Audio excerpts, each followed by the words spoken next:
जय हिंद। इस वीडियो में हम बात करेंगे कि झील क्या होते हैं, तालाब क्या होते हैं, गढ़ही क्या होता है, गड्ढा क्या होता है तथा उसके बाद नदी क्या होती है, इनका मुख्य स्रोत क्या है, नदी का जो यहाँ से नदी निकला है, उसके बाद सागर, फिर महासागर क्या होते हैं। आइए हम शुरुआत करते हैं सबसे पहले झील से। देखिए, झील चारों तरफ से पानी, मतलब एक जल जो कि बहुत बड़ा जलाशय, बहुत बड़ा जलाशय जिसमें कि जल ही जल हो चारों तरफ से, लेकिन उसका मुख्य स्रोत ज़मीन के अंदर से हो। उनको वर्षा से कोई डिपेंड नहीं है, उनका मुख्य स्रोत, जल का मुख्य स्रोत ज़मीन के अंदर से हो, ठीक ना। वो बारिश आए नहीं आए, हमेशा उसमें जल पर्याप्त रहो और उसका मुख्य स्रोत ज़मीन के अंदर से रहे, उसको हम झील कहते हैं, ठीक ना। चारों तरफ से घिरा हुआ क्षेत्र, जिसके बीच में बहुत बड़ा क्षेत्र, जिसके बीच में पानी हो और उसका जल का मुख्य स्रोत ज़मीन के अंदर से हो, वो झील हुआ। वो क्या हुआ? झील हुआ। आगे हम बात करते हैं तालाब की। देखिए, तालाब एक ऐसा क्षेत्र जो पानी भरा हो, ऐसा एक बहुत बड़ा वृहद क्षेत्र जिसमें कि पानी भरा हो और उसका पानी का मुख्य स्रोत क्या हो? वर्षा हो या फिर पंपिंग सेट हो। होता है ना, जैसे ये वाला पंपिंग सेट, ये वाला, ये पंपिंग सेट हो, इसके ज़रिए हम बहुत बड़े गड्ढे में पानी भर देते हैं, वो तालाब हो जाता है। या फिर वर्षा जब बरसता है तो उसमें भर जाता है। वर्षा नहीं हुआ, पंपिंग सेट नहीं चलाएं, वो सूख गया, तालाब सूख सकता है, लेकिन झील नहीं सूखता है, ठीक है ना। उसका मुख्य स्रोत, पानी का स्रोत जो है अंदर से रहता है, ज़मीन के अंदर से। झील में और तालाब में इसका मुख्य स्रोत वर्षा होता है या पंपिंग सेट होता है, मशीन, होंडा मशीन जो होता है गाँव घर में, ठीक ना। ये तालाब हो गया। अब तालाब का छोटा रूप को हम बोलते हैं गड्ढा, मतलब उसका छोटा रूप को, बस छोटा रूप को, काम वही करेगा, वर्षा जल या पंपिंग सेट का मुख्य स्रोत इसका पानी का, ठीक ना। तालाब एक बड़ा रूप हुआ, इसके छोटे रूप को गड्ढा बोलते हैं, उसके छोटे रूप को हम गढ़ही बोलते हैं। ये आप देख रहे हैं, इसके छोटे रूप को जो है हम क्या बोलते हैं? गढ़ही बोलते हैं। ये आपका छोटा रूप हो गया। इससे छोटा रूप जो होता है वो होता है गुच्ची। इससे हम गुल्ली खेलते हैं ना, वो हो गया गुच्ची। आप समझ गए? सबसे छोटा रूप गुच्ची। उसके बाद हो गया आपका गढ़ही, ये छोटा सा रूप जो हो गया आपका।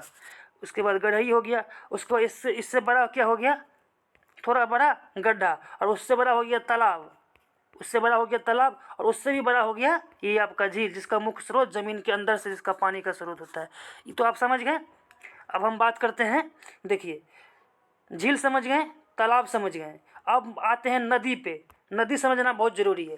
देखिए, नदी जल के धारा का एक ऐसा लंबा समूह, ठीक ना, जो कि हमेशा बहते रहती है, उसे हम नदी कहते हैं। जिनके पानी का मुख्य स्रोत ग्लेशियर होता है। ये ग्लेशियर देख रहे हैं, ये ग्लेशियर जो होता है, ये बर्फ़ का पहाड़ होता है जो ज़मीन से बहुत ऊंचा ऊंचा, मतलब पहाड़ की तरह बना रहता है। जब वो टेम्परेचर गर्म होने की वजह से पिघलते रहता है और वो पिघल के एक लंबा धार बनता है। अब बोलिए कैसे? तो देखिए, जैसे हम लोग ये पंपिंग सेट चलाते हैं, ये हो गया, मान के चलिए अपना ग्लेशियर हो गया, ये वाला, ठीक, ये ग्लेशियर हो गया और ये पिघल रहा है और ये धार बन रहा है, ठीक ना। ये देखिए, ये धार बन रहा है, इधर जा रहा है, इधर ये धार बन रहा है, तो ये नदी हो गया। मुझे समझाने के लिए बोल रहे हैं। ये मान के चलिए ये ग्लेशियर हुआ, यहाँ ग्लेशियर पिघल रहा है और ज़मीन के नाला से पानी जा रहा है, तो ये नाला क्या हो गया? एक तरह से जिससे पानी बह रहा है वो नदी हो गया। उसी प्रकार जब ये वृहद मात्रा में ये पिघलते हैं, ये ग्लेशियर जब पिघलते हैं, ये ग्लेशियर जब पिघलते हैं वृहद मात्रा में, तो एक धारा बन जाता है। ये क्या बन जाता है? एक धारा बन जाता है, जो कि बहुत सारे क्षेत्र, गाँव, बस्ती, देश से होकर गुजरता है, तो इसको हम नदी कह देते हैं। इनका पानी का मुख्य स्रोत वो ग्लेशियर का पिघलना, यानी हिम, ग्लेशियर को हिंदी में हिम कहते हैं, हिम का पिघलना, ग्लेशियर का पिघलना होता है। और इसका कभी कभी इसका अन्य स्रोत बारिश का पानी भी हो जाता है। इसके वजह से हम लोग कहते हैं नदी का स्तर बढ़ गया। नदी का स्तर सब दिन थोड़ा बढ़ता है, जब मूसलाधार बारिश होता है तब बढ़ता है। तो इसलिए हम कहते हैं कभी कभी इसका अन्य स्रोत, नदी का पानी का अन्य स्रोत बारिश भी हो जाता है। ये रेयर केस में होता है, ठीक। इसलिए बारिश ज़्यादा होने की वजह से जलस्तर बढ़ता है नदी का और वो बाढ़ ला देती है। तो नदी समझ गए हैं, पानी के समूह का एक ऐसा धारा, बृहद, मतलब बड़े क्षेत्र में, बड़े पैमाने पर पानी के समूह का एक ऐसा धारा, ठीक ना, जिसका मुख्य स्रोत ग्लेशियर हो, जिसका मुख्य स्रोत ये ग्लेशियर हो, ठीक ना, ये ग्लेशियर हो, और कभी कभी वर्षा जल भी इसका स्रोत बन जाता है, तो उसे हम नदी कहते हैं। नदी समझ गए, वैसा जिसका पानी का स्रोत ग्लेशियर हो। आया बात समझ में? अब आते हैं हम लोग सागर में। देखिए, ये सागर शहर हुआ, ये सागर हुआ।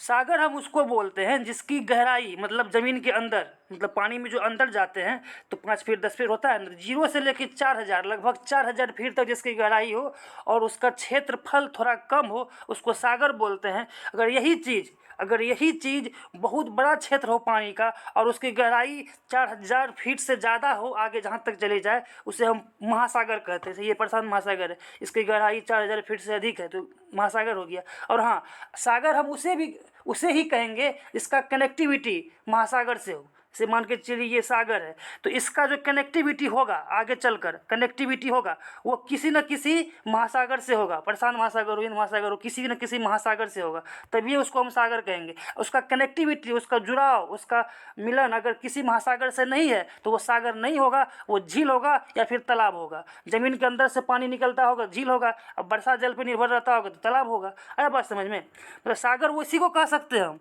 सागर हम उसी को कह सकते हैं जिसका गहराई 4000 फीट से कम हो और उसका जल क्षेत्र जो है थोड़ा कम हो, महासागर की तुलना में। ज़्यादा होता ही है लेकिन थोड़ा महासागर की तुलना में कम हो तो उसे हम सागर कहेंगे। और उसका कनेक्टिविटी महासागरों से हो तो उसे महासागर कहेंगे। और महासागर तो समझिए कि जिसका 4000 फीट से अधिक गहराई हो और बहुत बड़ा क्षेत्र, जैसे प्रशांत महासागर हुआ, हिंद महासागर हुआ, अरब सागर हुआ, बहुत बड़ा क्षेत्र, उसे हम महासागर कहते हैं। सब कहते हैं ना बड़ा बेटा और सबसे बड़ा बेटा। बेटा तो वो भी है, बेटा वो भी है, उसके भी पैर हाथ, उसके भी पैर हाथ है। पानी इसमें भी है, सागर में भी, पानी तो महासागर में भी है, पानी सागर में भी है, ये देख सकते हैं। और अक्सर देखते होंगे, अक्सर होता क्या है, सागर के आसपास शहर होता है, गांव बस्ती होते हैं, चारों तरफ से घर द्वार होता है, उसे सागर कहते हैं, ठीक ना, क्योंकि गहराई कम होती है और एक छोटा सा चारों तरफ से पानी का एक छोटा सा जल क्षेत्र होता है। और उसकी कनेक्टिविटी जब हो जाती है बड़े महासागरों से तो उसे हम महासागर कहते हैं। ठीक, सागर वो जिसकी गहराई कम हो और छोटा सा क्षेत्र हो पानी का, और उसकी कनेक्टिविटी अगर बड़े महासागरों से हो जिसकी गहराई 4000 फीट से अधिक हो, वो महासागर है। एक बार फिर से वीडियो को देखिएगा एक तरफ से दोबारा अच्छे से, तो दोबारा अच्छे से समझ में आ जाएगा। ये हुआ महासागर, आप समझ सकते हैं, आप लोग देखे ही हैं, ये महासागर हो गया। फिर सागर इस तरह से होता है, इसके आसपास गांव घर बसे हुए होते हैं, ये बारिश हो गई, इस तरह से आप लोग समझ गए। ये झील जिसकी कनेक्टिविटी ज़मीन के अंदर से पानी, तालाब जिसका कनेक्टिविटी पानी का स्रोत वर्षा जल हो या पंपिंग सेट हो या फिर पंपिंग सेट हो, और नदी जिसका मुख्य स्रोत जो है कि अपना हिम ग्लेशियर हो जाए या फिर वर्षा हो जाए, ठीक ना। इस तरह से आप लोग समझ गए। तालाब, झील, झील झील, तालाब, गड्ढा, गढ़ई। अब यहाँ देख सकते हैं इसमें, ये हो गया तालाब, हो गया आपका, ये तालाब हो गया, ये हो गया गड्ढा हो गया, छोटा सा उसका रूप गढ़ई हो गया, सबसे बड़ा तालाब, उससे छोटा गड्ढा, उससे छोटा गढ़ई, उससे भी छोटा गुच्ची, गुल्ली खेलने वाला। आप लोग समझ गए। जय हिंद। अच्छा लगा हो वीडियो तो आगे भी शेयर कीजिए। धन्यवाद।